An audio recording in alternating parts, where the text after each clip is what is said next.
Hello students, welcome back. Now we will be starting a new chapter that is arithmetic progression. ठीक है, arithmetic progression के बारे में basic चीज़ें जानेंगे.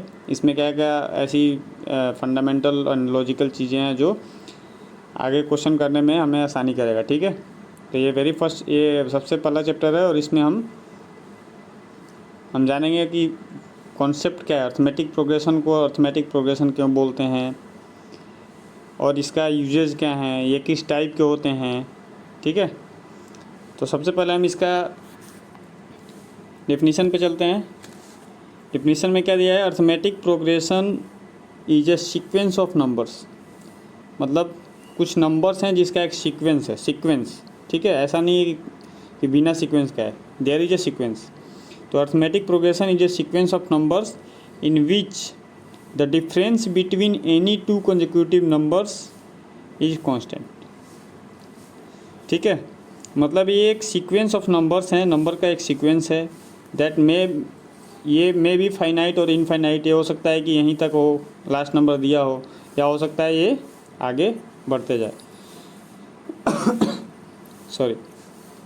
ठीक है, तो बट इसका कंडीशन क्या है, ये सीक्वेंस ऑफ नंबर है पहली बात, और इनके दो टर्म के बीच का डिफरेंस, कोई भी दो टर्म ले लो, कंसेक्यूटिव दो टर्म ना, अगल बगल के दो टर्म्स, दो नंबर्स जो होंगे उनके बीच का डिफरेंस हमेशा कांस्टेंट रहेगा. तो यहाँ पे एक एग्जांपल दिया हुआ है, इसका देखते हैं. ये 3, 7, 11, 15, 19, 23, 27 ये एक सीक्वेंस ऑफ नंबर्स है. ठीक है, तो हम देखते हैं कि ये दो कंसेक्यूटिव नंबर का डिफरेंस क्या है. तो यहाँ पे 7 - 3 का डिफरेंस क्या हो जाएगा, 4.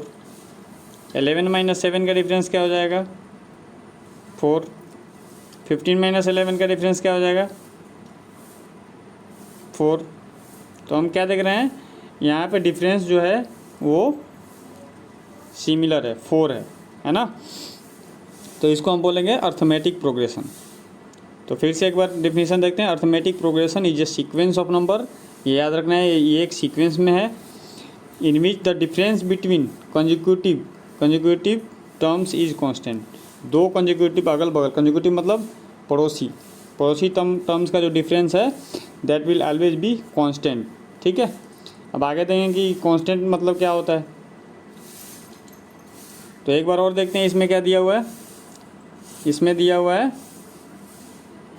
an arithmetic progression is a list of numbers in which, list of numbers means sequence of numbers है ना, each term is obtained by adding a fixed number to the preceding term except the first term. मतलब ये बोल रहा है कि जो किसी सीक्वेंस का जो फर्स्ट नंबर को अगर छोड़ के बाकी जितने नंबर हैं वो अपने पहले वाले में कुछ कांस्टेंट ऐड करने के बाद ये आगे बनता जाएगा. फॉर एग्जांपल देखते हैं, यहाँ पे A1 है, A2 है, A3 है और ऐसे जाके AN है. ठीक है, AN मतलब n नंबर्स. तो A2 - A1 जो वैल्यू होगा that will equal to A3 - A2 और ऐसे जाते रहेगा. और लास्ट में जो लास्ट जो नंबर्स है AN, और उसमें से अगर AN-1 उससे जस्ट पहले वाला को माइनस करेंगे तो ये जो कांस्टेंट आएगा दैट इज़ D. ठीक है, मतलब सारे के बीच का डिफरेंस जो है ना, सारे के बीच का जो डिफरेंस है वो है D. इसको बोलते हैं हम D. D क्या है, D है यहाँ पे कॉमन डिफरेंस. तो अर्थमेटिक प्रोग्रेशन में D होता है जो दो टर्म के बीच का डिफरेंस होता है. अगर कोई सीक्वेंस अर्थमेटिक प्रोग्रेशन में है तो दो टर्म, किसी भी दो टर्म जो अगल बगल के हैं उनका डिफरेंस हमेशा सेम रहेगा और that will be called D. ठीक है, कॉमन डिफरेंस. और ये क्या हो सकता है, ये पॉजिटिव भी हो सकता है, ये निगेटिव भी हो सकता है और ये जीरो भी हो सकता है. तो जो कॉमन डिफरेंस है वो पॉजिटिव, निगेटिव या जीरो कुछ भी हो सकता है. ये बात इसमें ध्यान देने वाली है. ठीक है, आगे कुछ एग्जांपल्स देखते हैं. यहाँ देखिए एग्जांपल मैंने दिया है, जैसे कोई फर्स्ट टर्म है A, उसमें कुछ ऐड किया हमने D. ठीक है, तो जैसे मैंने बोला था कि मान लो D4 है और फर्स्ट नंबर 1 है, तो 1 तो हो जाएगा फर्स्ट नंबर. तो दूसरा नंबर क्या हो जाएगा, 1 + 4 5. तीसरा नंबर क्या हो जाएगा, 5 + 4 9. तो क्या हो जाएगा, अगर इसको वन को 9 लिखना है तो क्या इसको क्या लिख सकते हैं 1 + 8, तो 8 क्या हो गया 2D हो गया, 2D = 4। तो ये ऐसे सीक्वेंस आगे बढ़ता जाएगा। ठीक है, इसका और एग्जांपल देखेंगे, जैसे एक एग्जांपल दिया है 2 4 6 8 और ये कंटिन्यू, मतलब इसका कोई लिमिट नहीं दिया है। अगर लिमिट नहीं दिया तो उसको बोलते हैं इनफाइनाइट अर्थमेटिक प्रोग्रेशन। ठीक है, इनफाइनाइट मतलब उसका कोई लिमिट नहीं है, वो आगे कंटिन्यू है। ठीक है, तो इसमें फर्स्ट टर्म क्या है, फर्स्ट टर्म ए है और डिफरेंस क्या है डी 2 है। ठीक है, तो 2 फर्स्ट टर्म दे ही दिया, उसके बाद आप 2 जोड़ते हो 4 6 8 10 ऐसे कंटिन्यू में चलता जाए। ठीक है, इतना समझ में आया। फॉर एग्जांपल एक और चीज़ देखते हैं, एक और एग्जांपल देखते हैं। एग्जांपल 2 में क्या दिया है -3 -1 1 3 5 7। इसमें भी अगर आप देखो तो -3 फर्स्ट टर्म क्या है -3 और डी क्या हो जाएगा, फर्स्ट में से सेकंड में से फर्स्ट को निकालेंगे तो हो जाएगा 2। अगर इसमें से थर्ड में से 2 सेकंड को निकालोगे तो भी ये 2 आ जाएगा। ठीक है, तो ऐसे ये भी इसका डी मिल गया हमें 2 और फर्स्ट टर्म ए। ठीक है, आगे कुछ और इसके बारे में जानकारी देखते हैं। सॉरी, इसमें क्या दिया है NAP A1 A2 A3 और AN तक कोई अर्थमेटिक प्रोग्रेशन है जिसका स्टार्टिंग टर्म A1 है और ये कंटिन्यू AN तक है। ठीक है, तो वी हैव डी क्या हो जाएगा, डी हो जाएगा AK + 1। अब पूछोगे यहाँ पे K क्या है, K मीन्स कोई भी इसका एक टर्म। ठीक है, जैसे ये कंटिन्यू गया हुआ है तो कोई एक टर्म है जो AK + 1 है। ठीक है, और AK + 1 में से उसके पीछे वाला टर्म क्या हो जाएगा AK। ठीक है, जैसे K का जगह अगर मैं यहाँ पे 0 रख दूँ, मान लो फर्स्ट टर्म रख दूँगा 0, तो ये हो जाएगा 0 + 1 ना, तो हो जाएगा फर्स्ट टर्म A। और उसके पीछे वाला कहाँ से आएगा, नहीं आएगा क्योंकि ऑलरेडी आपने 0 रख लिया है। तो इसीलिए अगर यहाँ पे मैं 1 रख दूँ तो ये हो जाएगा A2 और माइनस और 2 में से 1 निकलेगा। अगर ये AK + 1 है तो ये हो जाएगा A1, है ना। तो ये हो जाएगा हमारा कॉमन डिफरेंस D।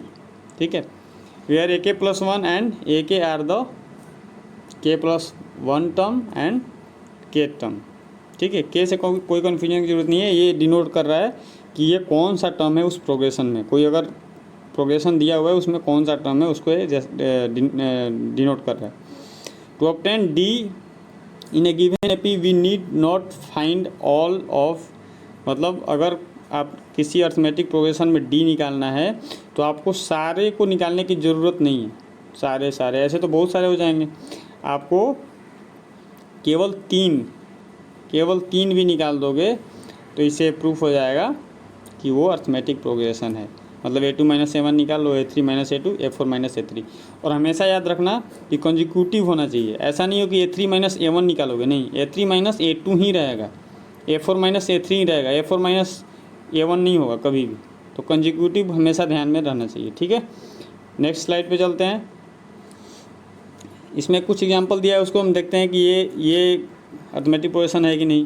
तो जैसे फर्स्ट की बात करें तो पहला टर्म है 4। अब D देखते हैं, D कांस्टेंट है कि नहीं।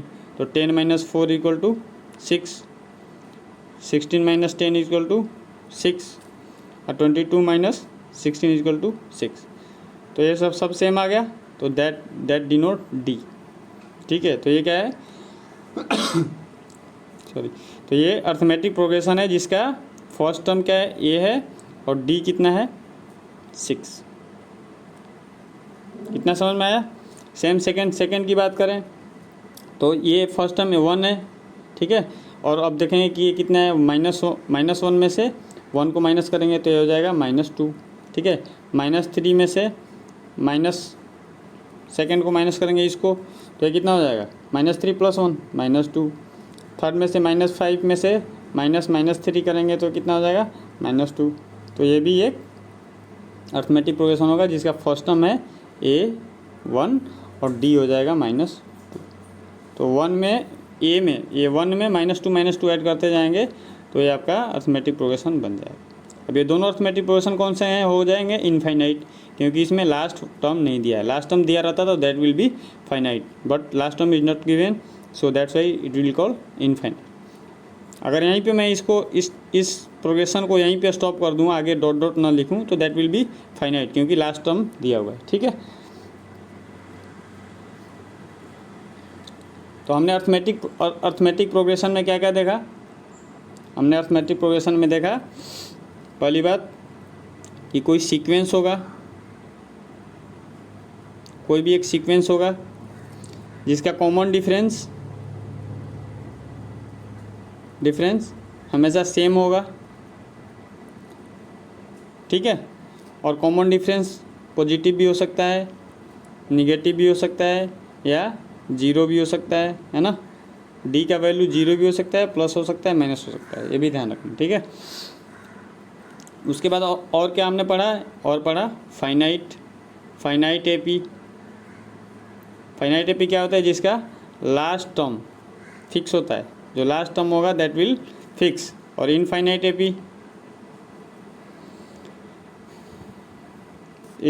एपी में जो लास्ट टर्म होता है दैट विल कंटिन्यू। ठीक है, तो हम यहाँ पे फर्स्ट टर्म को कैसे डिनोट करेंगे, फर्स्ट टर्म को डिनोट करेंगे ए से, और कॉमन डिफरेंस को डिनोट करेंगे डी से। ठीक है, ये दोनों चीज़ समझ में आया।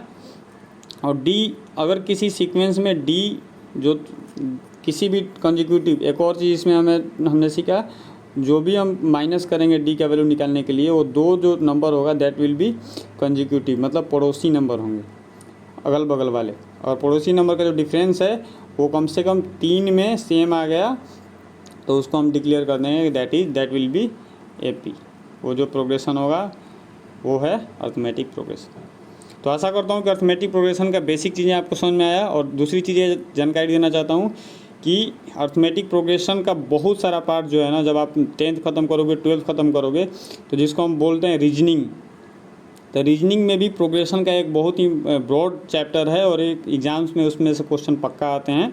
और वो कहीं ना कहीं से अर्थमेटिक प्रोग्रेशन और भी बहुत सारे प्रोग्रेशन को मिला के, जो सबको एक करके, और उसमें ही वो कोई सीक्वेंस देता है और उसका कोई 4 ऑप्शन दे देगा कि बताओ कि इस नंबर पे कौन सा नंबर आएगा।